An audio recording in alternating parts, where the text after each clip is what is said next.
او یاری سن مکاری تمہارے بدبخت باپ نے یہ کیا لکھ دیا ہے۔ نبی صلی اللہ علیہ وآلہ وسلم کے گھر کی، نبی صلی اللہ علیہ وآلہ وسلم کی توہین اس بدبخت نے اپنی اس کتاب کے اندر کی ہے۔ اعوذ باللہ من الشیطان الرجیم،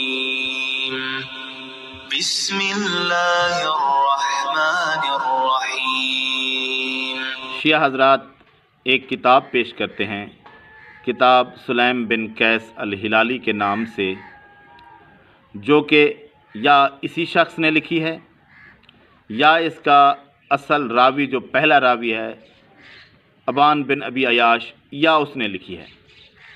اس کو شیعہ حضرات بہت پروموٹ کرتے ہیں، کہتے ہیں کہ ہماری ایک مستند کتاب ہے، جو کہ جس طرح کے بھی گندے غلط واقعات صحابہ کے خلاف، اہل بیت کے خلاف یہ بیان کرتے ہیں، وہ اکثر اسی کتاب سے لیے جاتے ہیں۔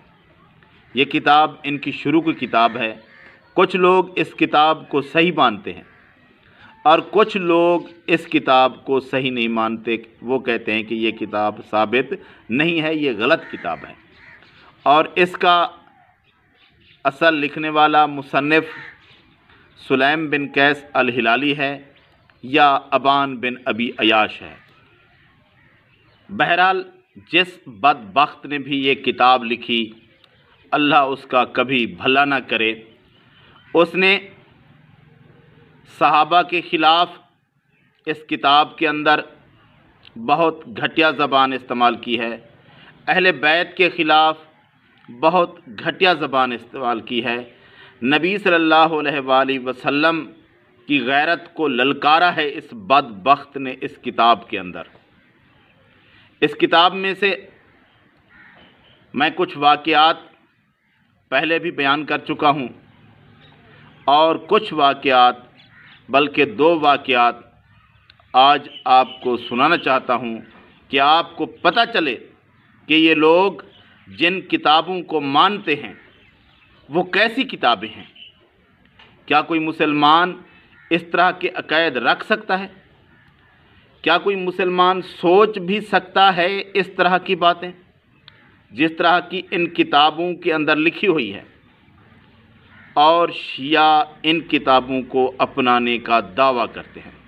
کچھ لوگ ہیں جو کہتے ہیں کہ یہ کتاب صحیح نہیں ہے، یہ کتاب اتھینٹک نہیں ہے، لیکن کافی سارے لوگ ہیں جو اس کتاب کو مانتے ہیں، اور حوالے دینے کے لیے تو بہت کم لوگ بچتے ہیں جو اس کتاب کی باتوں کو حوالے نہیں دیتے۔ اکثریت اسی کتاب کی باتوں کے حوالے دیتی ہے، جو کہ بہت ہی گھٹیا ترین کتاب ہے۔ استغفر اللہ، اللہ تبارک و تعالی ہمیں ایسے بد عقائد سے بچائے۔ اس کتاب کے اندر اس بدبخت نے جو پہلا واقعہ لکھا ہے، وہ جو میرے پاس ابھی ترجمہ میسر ہے، اس کے صفحہ نمبر 81 پر اس نے ایک ہیڈنگ بنائی ہے، سرخی بنائی ہے، بہشت و دوزخ کی تقسیم، اور اس کے اندر لکھتا ہے کہ سلیم بن قیس الہلالی سے روایت ہے کہ انہوں نے سلمان رضی اللہ تعالیٰ عنہ، مقداد رضی اللہ تعالیٰ عنہ اور ابو ذر رضی اللہ تعالیٰ عنہ سے سنا کہ ایک دن امیر المومنین یعنی علی رضی اللہ تعالیٰ عنہ رسول اللہ صلی اللہ علیہ وآلہ وسلم کی خدمت میں حاضر ہوئے۔ رسول اللہ صلی اللہ علیہ وآلہ وسلم کے عقب میں ام المؤمنین عائشہ رضی اللہ تعالی عنہا تشریف فرما تھیں۔ گھر حاضرین سے بھرا ہوا تھا، لوگوں میں وہ 5 آدمی بھی تھے نوشتہ کعبہ والے، اس کی بات میں کبھی اور دفعہ، اور شورا والے بھی، یہ بھی وضاحت ہو جائے گی۔ علی رضی اللہ تعالیٰ عنہ کو بیٹھنے کو جگہ نہیں ملی، تو رسول اللہ صلی اللہ علیہ وآلہ وسلم نے ان کو اپنے عقب کی طرف اشارہ کیا کہ وہاں بیٹھو۔ علی رضی اللہ تعالیٰ عنہ وہاں رسول اللہ صلی اللہ علیہ وآلہ وسلم اور عائشہ رضی اللہ تعالیٰ عنہ کے درمیان بیٹھ گئے۔ بی بی عائشہ ناراض ہو گئی اور کہا کہ اے علی، تمہیں یہاں کے علاوہ اور کوئی جگہ نہیں ملی؟ یہ سن کر رسول اللہ صلی اللہ علیہ وآلہ وسلم ناراض ہو گئے اور فرمایا، اے حمیرہ، مجھے میرے بھائی علی کے بارے میں تکلیف نہ دیا کرو، یہ امیر المؤمنین ہے، یہ سید المسلمین ہے، اور اس کو اللہ تعالیٰ پل صراط پر مقرر کرے گا، یہ جنت و دوزخ کی تقسیم کرنے والا ہے، اپنے دوستوں کو جنت اور دشمنوں کو جہنم میں ڈالنے والا ہے۔ استغفر اللہ۔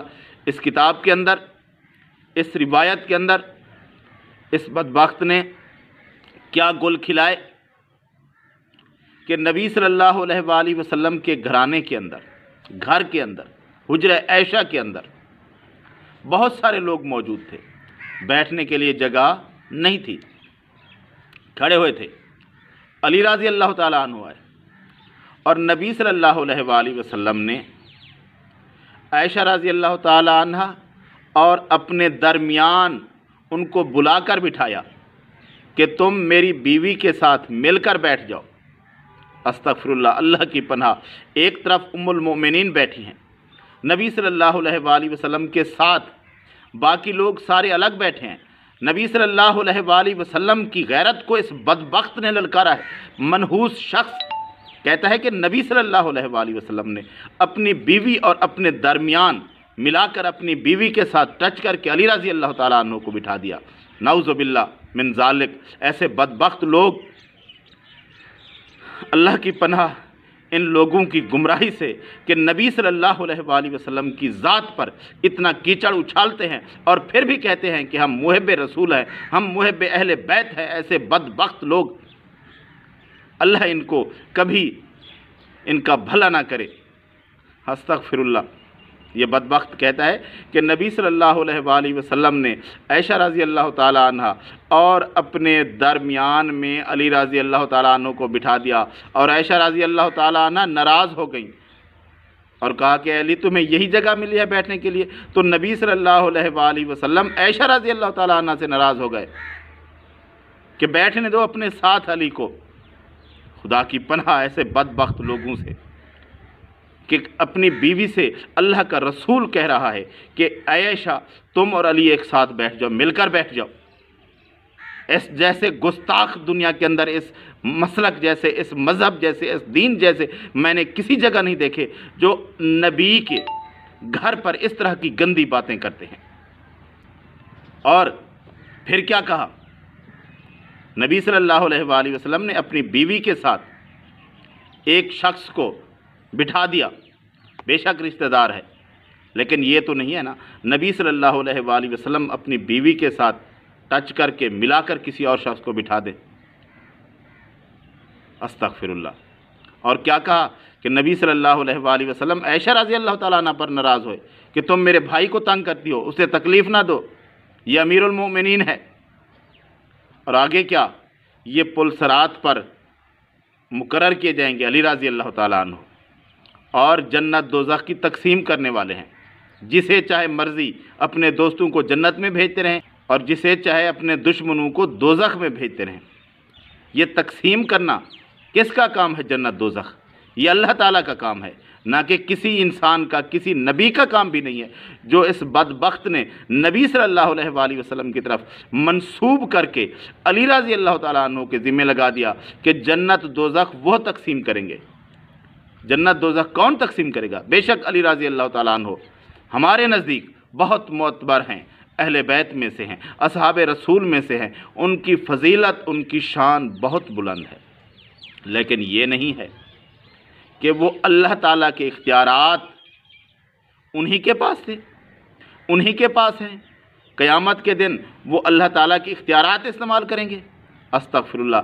ایسا بدبخت انسان جس نے یہ کتاب لکھی ہے، اس سے بڑھ کر اور بدبختی کیا ہو سکتی ہے کہ انسان ایک اچھے شخص کو، ایک متقی شخص کو اللہ تعالیٰ کے اختیارات سونپ دے، اور جو کام اللہ تعالیٰ کا ہے، جو نبی بھی نہیں کر سکتے، وہ علی رضی اللہ تعالیٰ عنہ کے سپرد کر دیا کہ وہ جنت دوزخ کو تقسیم کریں گے، اور جسے چاہے مرضی جنت میں بھیج دیں گے اور جسے چاہے مرضی دوزخ میں بھیج دیں گے۔ یہ اختیار صرف اللہ کا ہے اور کسی کا نہیں ہے، نہ کسی نبی کا، رسول کا ہے۔ تو علی رضی اللہ تعالیٰ عنہ کو یہ اختیار کہاں سے مل گیا؟ علی رضی اللہ تعالیٰ عنہ کیا باقی سارے پیغمبر اللہ تعالیٰ کی رحمت کے طلبگار ہیں، کسی کو کوئی اختیار نہیں۔ اچھے لوگوں کو، نیک لوگوں کو، انبیاء کو اللہ تعالیٰ کی مرضی سے صرف سفارش کرنے کی اجازت ملے گی، اللہ تعالیٰ کی مرضی سے وہ بھی۔ اور یہاں کیا ہے کہ اللہ تعالیٰ کے اختیارات ہی علی رضی اللہ تعالیٰ عنہ کو دے دیا، نعوذ باللہ من ذالک۔ کیا کوئی مسلمان اس طرح کے عقائد رکھ سکتا ہے؟ کیا کوئی مسلمان اس طرح سوچ سکتا ہے کہ اللہ تعالیٰ کے جو اختیارات ہیں وہ علی رضی اللہ تعالیٰ عنہ کو دے دیے جائیں؟ علی رضی اللہ تعالیٰ عنہ بے شک بہت بڑی فضیلت والے ہیں، لیکن اس کا مطلب یہ نہیں ہے کہ وہ جنت دوزخ تقسیم کرتے پھریں گے۔ یہ اللہ تعالیٰ کا اختیار ہے، کوئی نبی بھی اس طرح نہیں ہوگا کہ جو جنت دوزخ تقسیم کرے۔ نبی صلی اللہ علیہ وآلہ وسلم کا بھی یہ اختیار نہیں ہے، یہ اختیار صرف اللہ وحدہ لا شریک کا ہے۔ تو یہ بدبخت اس طرح کی روایات اپنی کتابوں کے اندر لکھتے ہیں اور پھر لوگوں کو گمراہ کرتے ہیں، اور لوگ کہتے ہیں کہ ان کی بات سنو، ان کا یہ یاری مکاری، وہ بھی اس کتاب کے حوالے دیتا ہے کہ یہ کتاب ٹھیک ہے۔ وہ یاری سن مکاری تمہارے بدبخت باپ نے یہ کیا لکھ دیا ہے؟ نبی صلی اللہ علیہ وآلہ وسلم کے گھر کی، نبی صلی اللہ علیہ وآلہ وسلم کی توہین اس بدبخت نے اپنی اس کتاب کے اندر کی ہے۔ اور ایک اور واقعہ اسی طرح کی بدبختی وہ میں آپ کو بتاتا ہوں۔ یہ کلپ تھوڑا لمبا ہو گیا ہے، یہ ویڈیو تھوڑی لمبی ہو گیا ہے، اگلی ویڈیو کے اندر میں بتاتا ہوں کہ اس بدبخت نے اور کیا اسی طرح کی اور بدبختی اسی کتاب کے اندر کی ہے۔